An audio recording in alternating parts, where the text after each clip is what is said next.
está el monumento Artigas, había una gran palmera cuando Wilson Ferreira Aldunate llegó aquí a Melo en 1921. La plaza tenía un poco menos de cemento, pero había algo cuya falta seguramente es uno de los recuerdos que tiene con mayor nostalgia atesorados en su memoria Wilson Ferreira Aldunate.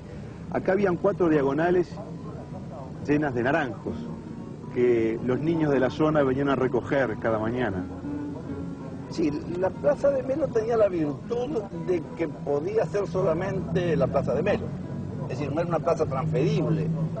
La tragedia, no solamente de Melo, sino del país entero, es que empezaron a hacer cosas intercambiables. Y le hicieron esta plaza que cabe en cualquier lugar de la República. Perdió individualidad, carácter. La plaza tenía 4 diagonales con naranjos. Y después talaron un día los naranjos porque dijeron que los niños robaban las naranjas. Ahora no precisan robarlas y no pueden porque no hay. Las naranjas eran muy malas, pero le daba a la plaza, cuando llegaba a la estación, un olor a azahares que conservo, que asocio a mis recuerdos más viejos. Usted llega aquí cuando tenía 2 años de edad, viene de Nico Pérez junto con sus padres y su hermano. Seguramente los recuerdos de Nico Pérez a los 2 años deben estar muy esfumados, pero de algún modo Nico Pérez y Melo tienen que ver con la opción política que luego elegirá para el resto de su vida. Bueno, yo no diría que yo elegí la opción política, yo nací inmerso en ella, yo no podía haber sido otra cosa que lo que soy. Mi padre tenía una admiración por lo alemán realmente extraordinaria y resolvió que sus hijos estudiaran alemán. Y debíamos haber sido una cosa, yo digo, bastante sensacional en Melo, porque éramos 2 hermanos muy rubios, éramos muy rubios los 2. Y salíamos por ahí y nos presentaban una señora y entonces golpeábamos los tacos, inclinábamos rígidamente la cabeza porque nos habían educado como prusianos, ¿no? Y debe haber sido realmente sensacional para los melenses ver aquello.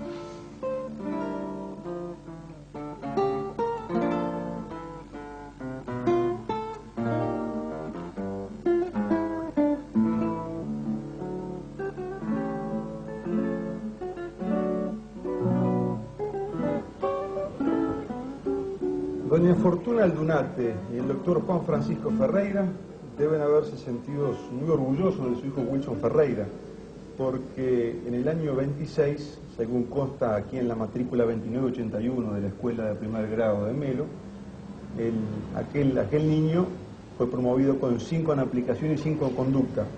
Y después, con algunas oscilaciones, terminó 6º año en 1929 con 4,9 en aplicación y 4,3 en conducta. No le fue mal en la escuela, ¿no? No, no me fue mal. Era imposible que a alguien le fuera mal en una escuela como esta. Yo no sé si los uruguayos se dan cuenta. En un país que tiene una escuela pública como tiene el Uruguay, no servir para nada es moralmente inaceptable. La escuela es una señora escuela y le mete a uno adentro todo lo bueno que pueda tener.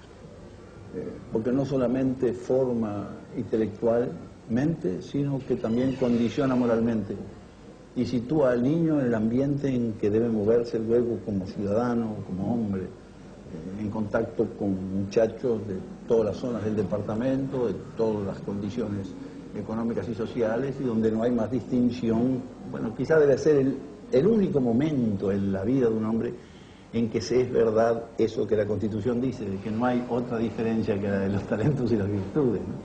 Nosotros aquí teníamos vecinos, nos criamos entre vecinos y sabiendo los nombres de quienes vivían en cada una de las pequeñas explotaciones próximas. El vecino era un hombre importante. La yerra en mi casa, que no era aquí, era la vieja casa de mis padres un poco más, era una fiesta auténtica con asistencia de numerosísimas familias de los alrededores. Unos se ayudaban a los otros, eso es precisamente lo que un vecino significa. Hoy todos se han ido al pueblo, esto ha quedado absolutamente vacío. Teníamos 2 escuelas en la zona, tenían además una gran influencia cultural, aún social en el medio. La maestra era el centro qué sé yo, de difusión de cultura, pero además era una consejera, pesaba en las familias.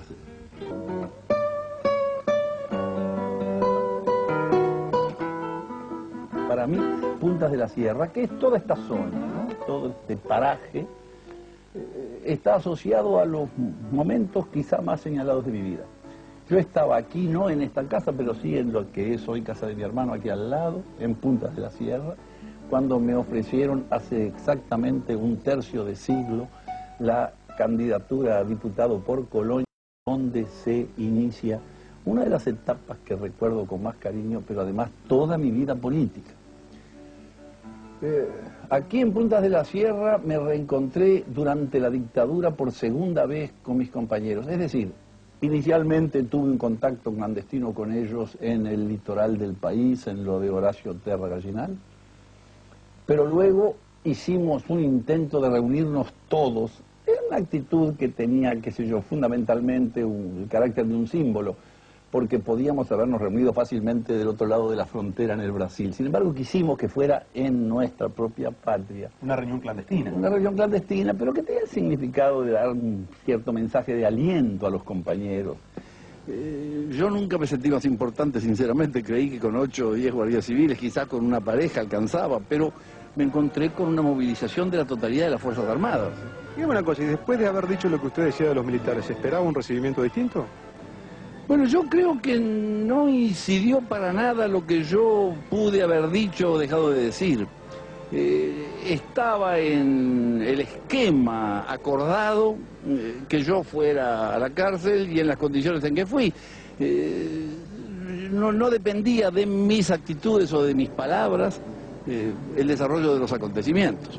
Yo siempre supe que sería aprisionado en el momento de llegar al país y que sería puesto en libertad en el momento mismo en que ya no fuera necesario mantenerme detenido. Es decir, realizadas las elecciones, mi duda es si demorarían 48 o 72 horas. Y si hubiera venido el Uruguay en marzo, aceptando la invitación del doctor Valle, ¿cree que lo único que hubiera pasado distinto era que la prisión iba a ser más larga? Sí, naturalmente, porque tenía que ser hasta 3 días después de las elecciones, de manera que eso no dependía de mí. Clausuras, cárcel, persecución y destierro. Parece difícil, Wilson, resumir en menos palabras la historia reciente de la vida del país. Así es. Creo que es un ajustado resumen de lo que ocurrió en la República, pero además es una descripción acertada de lo que ocurrió con este semanario, con la democracia. Y la historia es un poco la historia del país durante estos años duros. Mi familia en aquel momento pasaba dificultades económicas, nos daban un peso los sábados, con cuyo peso yo recuerdo perfectamente, salíamos con el peso en la mano, nos tomábamos el tranvía, nos íbamos al cine Mogador en la calle 8 de octubre, quedaba lejos pero era bastante más barato, y pasábamos toda la tarde en el cine, porque había como 10 secciones una tras de otra. Cuando volvíamos, en tranvía, porque costaba 1 centésimo menos que el ómnibus, eran 4 y 5 respectivamente, centésimos, bajábamos en Río Branco y 18, había una preciosa confitería con orquesta, allí tomábamos un martini que con esta penetración cultural de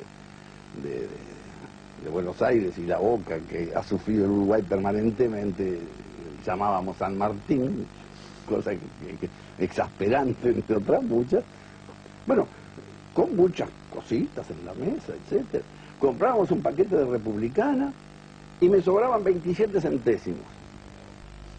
Hoy a su altura de su vida, mirando para atrás, pensando en su infancia, en su adolescencia, en sus padres, ¿siente que de algún modo usted cumplió sus sueños de juventud y de algún modo también cumplió los sueños de sus padres?